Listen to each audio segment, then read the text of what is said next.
Pembacaan Kitab Kejadian 38 ayat 1-30. Yehuda dan Tamar.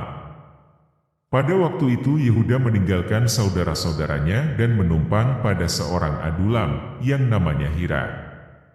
Di situ Yehuda melihat anak perempuan seorang Kanaan, nama orang itu ialah Shua. Lalu Yehuda kawin dengan perempuan itu dan menghampirinya. Perempuan itu mengandung, lalu melahirkan seorang anak laki-laki dan menamai anak itu Sesudah itu perempuan itu mengandung lagi, lalu melahirkan seorang anak laki-laki dan menamai anak itu Onan. Kemudian perempuan itu melahirkan seorang anak laki-laki sekali lagi, dan menamai anak itu Shela. Yehuda sedang berada di Kezib ketika anak itu dilahirkan. Sesudah itu Yehuda mengambil bagi anak sulungnya, seorang istri yang bernama Tamar. Tetapi anak sulung Yehuda itu, adalah jahat di mata Tuhan, maka Tuhan membunuh dia.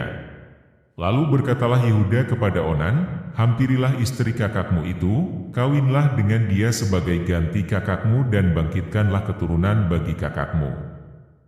Tetapi Onan tahu, bahwa bukan ia yang empunya keturunannya nanti. Sebab itu setiap kali ia menghampiri istri kakaknya itu, ia membiarkan maninya terbuang, supaya ia jangan memberi keturunan kepada kakaknya. Tetapi yang dilakukannya itu adalah jahat di mata Tuhan, maka Tuhan membunuh dia juga. Lalu berkatalah Yehuda kepada Tamar, menantunya itu, tinggallah sebagai janda di rumah ayahmu, sampai anakku Shela itu besar. Sebab pikirnya, jangan-jangan ia mati seperti kedua kakaknya itu. Maka pergilah Tamar dan tinggal di rumah ayahnya. Setelah beberapa lama matilah anak Shua, istri Yehuda. Habis berkabung pergilah Yehuda ke Timna, kepada orang-orang yang menggunting bulu domba-dombanya, bersama dengan Hira, sahabatnya, orang adulam itu.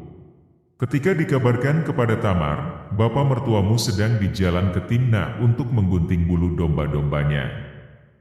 Maka ditanggalkannyalah pakaian kejandaannya, ia bertelekung dan berselubung, lalu pergi duduk di pintu masuk ke Enaim yang di jalan ke Timna, karena dilihatnya, bahwa Shela telah menjadi besar, dan dia tidak diberikan juga kepada Shela itu untuk menjadi istrinya. Ketika Yehuda melihat dia, disangkanyalah dia seorang perempuan sundal, karena ia menutupi mukanya. Lalu berpalinglah Yehuda mendapatkan perempuan yang di pinggir jalan itu serta berkata, marilah, aku mau menghampiri engkau, sebab ia tidak tahu bahwa perempuan itu menantunya. Tanya perempuan itu, apakah yang akan kau berikan kepadaku, jika engkau menghampiri aku? Jawabnya, aku akan mengirimkan kepadamu seekor anak kambing dari kambing dombaku. Kata perempuan itu, asal engkau memberikan tanggungannya, sampai engkau mengirimkannya kepadaku. Tanyanya, apakah tanggungan yang harus kuberikan kepadamu? Jawab perempuan itu, cap meteraimu serta kalungmu dan tongkat yang ada di tanganmu itu. Lalu diberikannya semuanya itu kepadanya, maka ia menghampirinya. Perempuan itu mengandung daripadanya. Bangunlah perempuan itu, lalu pergi, ditanggalkannya telekungnya dan dikenakannya pula pakaian kejandaannya. Adapun Yehuda, ia mengirimkan anak kambing itu dengan perantaraan sahabatnya, orang adulam itu, untuk mengambil kembali tanggungannya dari tangan perempuan itu, tetapi perempuan itu tidak dijumpainya lagi. Ia bertanya-tanya di tempat tinggal perempuan itu, di manakah perempuan jalan, yang duduk tadinya di pinggir jalan di Enaim itu? Jawab mereka, tidak ada di sini perempuan jalan. Kembalilah ia kepada Yehuda dan berkata, tidak ada kujumpai dia, dan juga orang-orang di tempat itu berkata, tidak ada perempuan jalan di sini. Lalu berkatalah Yehuda, biarlah barang-barang itu dipegangnya, supaya kita jangan menjadi buah olok-olok orang. Sungguhlah anak kambing itu telah kukirimkan, tetapi engkau tidak menjumpai perempuan itu. Sesudah kira-kira 3 bulan dikabarkanlah kepada Yehuda, Tamar, menantumu, bersundal, bahkan telah mengandung dari persundalannya itu. Lalu kata Yehuda, bawalah perempuan itu, supaya dibakar. Waktu dibawa, perempuan itu menyuruh orang kepada mertuanya mengatakan, dari laki-laki yang empunya barang-barang inilah aku mengandung.